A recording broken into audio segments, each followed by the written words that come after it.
Game week 6 is done and dusted in Sky Bet League 1. It's time we sit down and break down all of the action from Sky Bet League 1 this weekend. Let's go.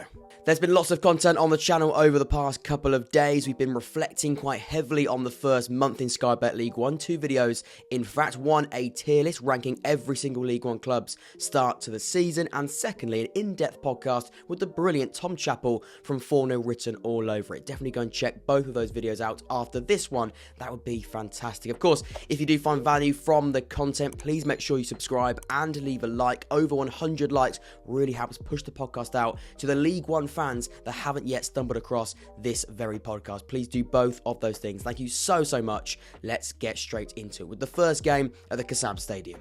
So it finishes Oxford 1, Port Vale 2. The XG for the match, 0.78 to 1.34. Perhaps back down to earth for Oxford United. For Port Vale, a hard-fought, well-battled, last-minute winner. It was a away day jubilation for them. Looking at it from an Oxford perspective first and foremost, a game where we never really got going and failed to create enough number of clear-cut chances. Poorly disciplined and let the emotion of frustration get the better of us as the game progressed. The referee was a key factor in that. I'll touch on the ref very briefly. I don't want to use it as an excuse. We didn't do enough to win the game. We weren't better than Port Vale, I'd say, in terms of being better in the key moments. Once again, that will be visualised when looking at the graph in just a second. The referee shouldn't be the headline. It will be a talking point because he wasn't very good, but EFL refereeing, League 1 refereeing, it's not a new thing. Lack of consistency, bizarre calls for both sides, and a desire to be centre of attention a lot of the time. But like I say, I'm not using that as an excuse. I have been quite passive-aggressive in that statement, but I do think Port Vale, in the end, were better than Oxford when it mattered. Let's touch on Port Vale individually as well. A well-organised, well-battled, not-so-pretty 3 points, but a game plan to frustrate Oxford that worked perfectly. They soaked up the Oxford possession well, limiting the home side to few opportunities across the match, a very low XG of 0.78. In simple terms, Port Vale did a number on Oxford United. When looking at the attacking momentum graph on the screen now, it does show Oxford may have had control of the game, especially in that first half, but failed to create a number of clear-cut chances, hence the lack of height in the bars. Of course, the height of the bar does represent the quality of chance and the clear-cut side of the chance. They're not very high. I mean, a couple just before half-time, but other than that, in that first half and in the second half, not much at all going forward, and certainly not enough to go on and win a game, especially against the side that were very good at defending deep. The first red card in the second half slightly opened up the game and slowed down Oxford's attempt to create a positive rhythm.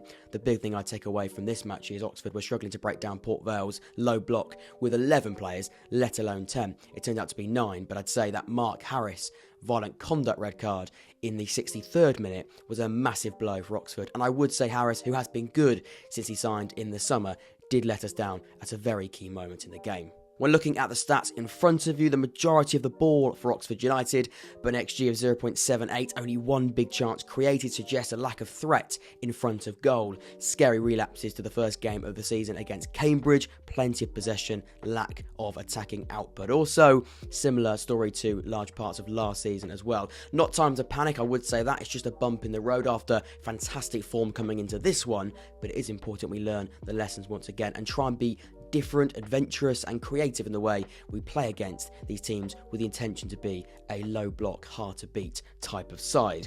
Far too many half-hearted efforts from Oxford United. That instinctive attacking nature shown in recent weeks just wasn't quite there yesterday. Statistically and visually, I think it's fair to say it's a minor miracle this game finished with 3 goals. With or without the majority of the ball, creativity was severely lacking for both sides. But as I said in the introduction, Port Vale in the key moments were better than Oxford United. For context, the open play XG was 0.78 to 0.18. Of course, the penalty does bump up Port Vale's XG, but just alone the open play expected goals for both sides is extremely low. When summing up and giving my final points on this game from an Oxford perspective, it's frustration at the performance, at the discipline, at the referee on certain occasions. Everything that could have gone wrong felt like it did. For Port Vale, really well organised, really well bussed. This last minute jubilation and a game plan that Andy Crosby set up was executed brilliantly. Credit to the players, credit to the manager. They did remain robust. They battled through those fine margins fantastically well. It's fair to say Port Vale once again did a number on Oxford United and deserved the 3 points when it mattered. So in the end, it finishes Blackpool 2, Wigan 1, the XG 2.41 to 0.64. It's last minute jubilation for Blackpool, who score in the 4th minute of injury time to overcome Wigan Athletic. Let's look at it from a Blackpool perspective first. The late winner will steal the headlines, but the goal scoring and creative improvement should also be applauded. After a turbulent opening month for Neil Critchley's side, the improvement in performance, bravery and character shown yesterday will be a big tick in the box. The response after the Wigan equaliser late on in the game is the difference between a side happy with what they've got and a side desperate to go and kick on. For Wigan, I don't think Wigan can be too upset with the result when reflecting on their own performance. It was well below par. A lack of intensity, lack of front-footed intention, and the output just were some of the downfalls for Wigan yesterday afternoon. It wasn't great. It was unrecognisable to the type of performance that we saw away to Bolton, for example, at the start of the season. Let's touch on the graph in front of you now then. On first glance, this could easily be a graph showing Wigan won the game. However, instead, it visualises the lack of clear-cut opportunities created by a side with plenty of the ball. With 68% of the ball, Wigan were passive in possession and just lacked a forward-thinking identity.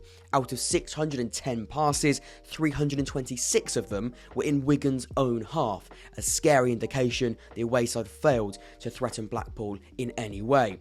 In comparison, Blackpool created 329 passes, but still completed more in the opposition half, the true meaning of being more effective with less product.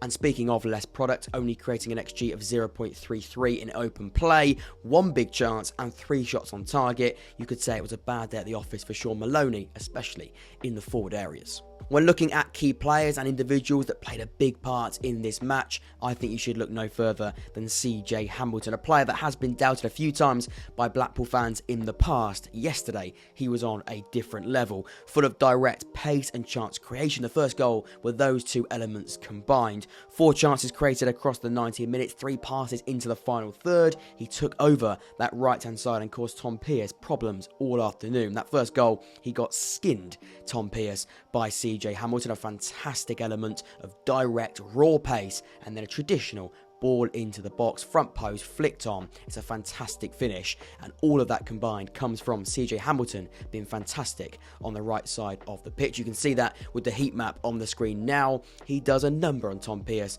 on that side. When summing up and giving my final points on the match, were Blackpool perfect? No, they weren't, but the improvement compared to previous weeks is what is very noticeable, definitely giving Neil Critchley food for thought. For Wigan, it was very nearly an undeserved point, and you'd say their lacklustre showing, particularly up top, leaves Blackpool fans feeling they were served justice right at the death. It finishes Blackpool 2, Wigan 1. Back to winning ways for Blackpool. Wigan, they need to get back to the form that we saw in the early stages of the campaign.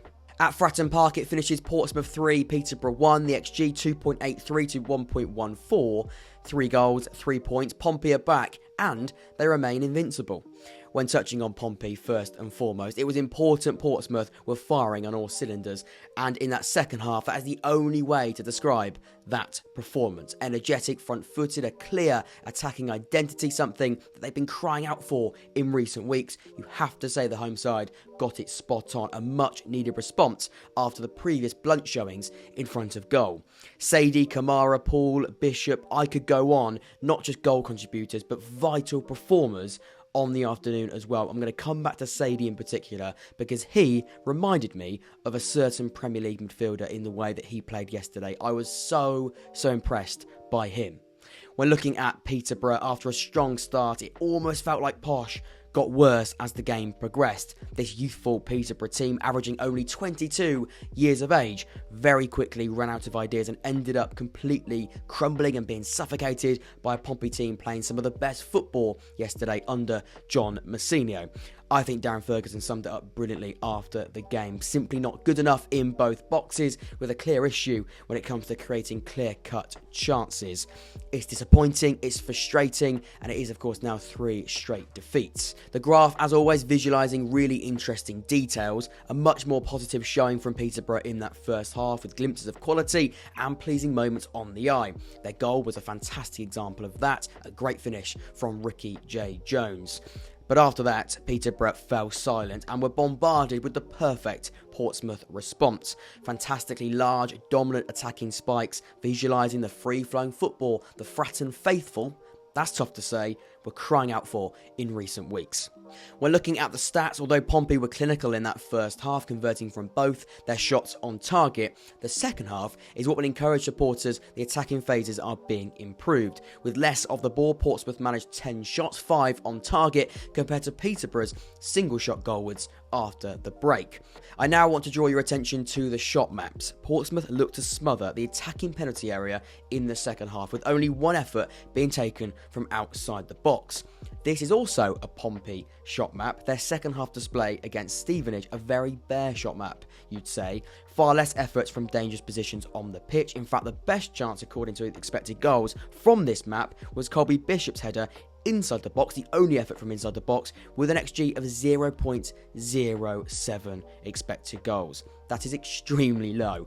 The bottom line is Portsmouth did more in attempt to win the game, being rewarded for a ruthless dominance inside the 18-yard box. When looking at key players, I think Portsmouth have stumbled across the perfect player to link midfield to attack, and maybe he's been right under their noses all this time. After a desperate attempt to recruit number 10s, Sadie may have been misprofiled all along. Take a look at his heat map. He covered nearly every blade of grass. So tenacious, so positively aggressive, so hard-working, very similar to the style of Joe Linton under Eddie Howe. Potentially quite a brave comparison, but I'd say very similar in the way they approached this game. He can drive with the ball to create. He still has the attack in mind to score for himself, but his defensive numbers are just remarkable. They are simply mind-blowing. 100% tackles won, 1 clearance, 1 interception, 7 defensive recoveries, 88% of his ground duels won. I can tell you, 7 out of 8 of his total ground duels, he came out on top. The man was a beast and completely set the tempo of the game. Maybe he has been misprofiled all along and could be Pompey's answers. Final points then when summing up this game. It was pretty well known Pompey needed to deliver yesterday, and they certainly did. Posh crumbled after a strong start and early goal, lacking the presence and focal point in the penalty area. Thankfully, someone didn't quite leave on deadline day and could come back in to solve those problems sooner rather than later. For Peterborough, disappointing after a strong start, but Portsmouth made their chances pay. 3-1, the final score. It finishes Bolton 2, Derby County 1. The XG for the match 1.39 to 1.29. The non-penalty XG, of course, with 2 penalties in the game, 0.6 to 0.5. Bolton dominate to secure 3 points as Derby put in one of their most worrying performances yet. When looking at Bolton, firstly, a game that on reflection was all about finding a way to win, and with the lack of questions from Derby, it was pretty straightforward in the end. A dominant display that arguably should have been killed off further after Derby went down to 10 men. Perhaps not their best creative showing, but a game where they never lost control and took enough chances to win the game. For Derby, after the positivity of last weekend away from home at Peterborough, this feels like another disappointing blow. A game where they never got going whatsoever. A poor attempt to create and put the home side under any pressure throughout. It was an utterly bleak performance from the Rams. Warne used the word proud post-match. I'll be honest, I'm struggling to find any proud moments when looking at that Derby display. When looking at the attacking momentum graph, it does paint a clear picture. Bolton in control of the game, but at times lacked enough clear-cut chances. On the other hand, Derby were toothless. The unbalanced midfield were unable to gain any rhythm and create anything for the forward players. For the first 30 minutes, Derby didn't get a kick, and in the second half, only a minimal number of spells were in the favour of the away side. When looking at the statistical side of the game, 1 Derby shot on target with 29% possession. Once again, there really wasn't much going on. Other than the penalties for both sides, neither side created one big chance, showing that even though one had more control of the game, they never really took the game to the sword. Now, we must touch on the referee decisions. I don't like doing that on the roundups, but I do feel his calls made a big impact on the final outcome. First and foremost, Derby didn't do enough to win the game. Before they went down to 10 men in particular, they did remain passive, but the referee did have to make some big calls. The first penalty, lots of contact or not, is clumsy in the box and in front of the referee. The bottom line is don't hold on to a man in that position. It's forcing the referee to make a decision, and he did, and he gave the penalty. I think you can understand the referee giving the penalty. The second penalty, the one for Bolton, Sheehan is looking for it, like any player would in that area, but it's rash from Smith. It's hard to see how much contact, if any, was made, but it forces once again, because it does look like a penalty, and in real time, it is a really tough one to call. It forces the official to make a decision. For me, I'd probably give it, because I'm seeing it in real time. They haven't got the luxury of a replay, of a slow motion replay. It is a rash slide tackle inside the penalty area, and Sheehan may have looked for the dangling leg, but he goes down. I think if Derby on the other end have had that, they'd be crying out for a penalty, even though we don't have the luxury of a replay in real time. It's easy to scrutinise that decision right now, and it will be very harsh on referees. We always will be, and in League One, they're not great. But in that case, I don't think you can be too frustrated when you look at it in real time. The red card, it all stems from the Bradley mistake, bad touch, forcing Wildsmith to commit. You can see where the ref has sent him off as well. I don't think the referee, although a big part of this game, his decision's a big reason why this game was 2-1 and was the finishing outcome in that manner. I don't think he got one massively wrong. I don't think there's one where you go, that is definitely a horrendous call. His decisions, no doubt, did play a big part, but I wouldn't say he was at fault for this Derby County defeat. The bottom line is, as I said at the start, Derby weren't good enough with or without an extra man. Derby's lack of threat in the final third is once again visualised when looking at the average positions. Look how deep the Derby attackers found themselves yesterday. Waghorn, last week's hat-trick hero away to Peterborough, almost played in line with his centre-backs.